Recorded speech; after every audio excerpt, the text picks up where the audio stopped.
Pertama, Islam. Apa itu Islam? Secara bahasa, Islam itu punya beberapa arti. Kalau kita ambil pengertian leksikal, kamus, pengertian bahasa.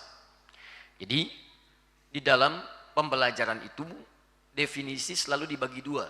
Pengertian selalu terbagi dua. Ada pengertian umum kebahasaan, ada pengertian khusus sesuai istilah yang tengah dikaji. Ya, jadi ada pengertian bahasa, ada pengertian istilah. Istilah itu kemana bahasa ini akan diarahkan. Bisa secara bahasa banyak. Dapat, mampu, bisa racun, banyak. Tapi ketika diberikan istilah, kemana istilah itu akan disematkan? Dalam dunia hewan yang disebut bisa itu bukan dapat, bukan mampu, tapi racun. Dalam dunia misalnya kemampuan pekerjaan yang disebut bisa itu bukan racun, tapi dapat, mampu. Nah, secara bahasa, apa yang disebut dengan Islam? Awas, kaidah ini penting saya sampaikan karena nanti ada tidak sedikit orang sekarang sulit membedakan. Awas, hati-hati, disebutkan sunnah. Sunnah kalau disebutkan kadang-kadang suka dibatasi, padahal sunnah itu ada 3 pengertian selain pengertian bahasa. Pengertian fikih, pengertian hadis, pengertian usul fikih. Jadi kalau ditanyakan tentang pengertian A, ditanya dalam pengertian apa itu akan dibahas. Islam secara bahasa setidaknya punya 3 arti. 1, tunduk, patuh.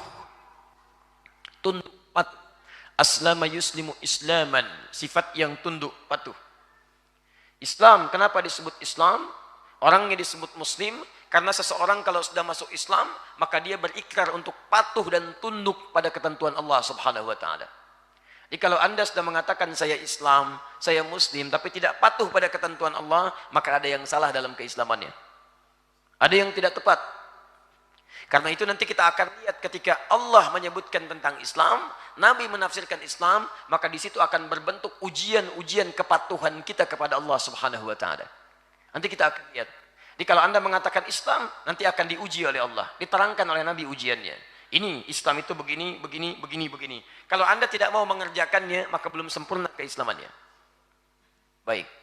2, Islam bisa diartikan sesuatu yang menghadirkan kedamaian, tenang, nyaman. Jadi kalau Anda sudah berislam sampai dengan hari ini, tapi mohon maaf, belum mendapatkan ketentraman, kedamaian, ketenangan, ada yang belum sempurna dalam keislaman kita. Nanti ada kaitan dengan yang pertama. Kalau Anda bisa patuh kepada Allah, mengerjakan semua tuntunannya, maka akan melahirkan bagian kedua. Tenang, damai, tentram. Tenang dalam kegelisahan dunia, damai dalam urusan dunia, dan bahagia dalam urusan akhirat. Nanti kita akan lihat.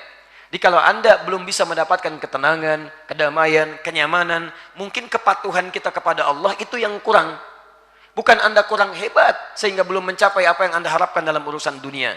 Anda tingkat pendidikan sudah tinggi, kemampuan hebat, tapi kenapa nggak dapat-dapat? Mungkin bukan karena kurang hebat, Anda kurang patuh dengan Allah. Yang punya rezeki kan Allah, yang punya kemudahan Allah, yang punya kenyamanan Allah, yang punya ketenangan Allah. Barangkali Anda kurang dekat dengan Allah, bukan karena Anda kurang hebat. Yang lain bisa, Anda tidak, padahal sekolah di tempat yang sama, makan juga makannya sama, nasi pakai rendang yang sama, semua sama. Kenapa nggak Anda bisa raih? Nanti kita akan lihat. 2, 3. Islam, tunduk, patuh. Kedua, tenang, damai. Yang ketiga, Islam juga bisa terambil, nanti kita akan lihat dari kata salam. Kebahagiaan tertinggi yang diraih. Kebahagiaan tertinggi yang diraih. Jaminan kebahagiaan.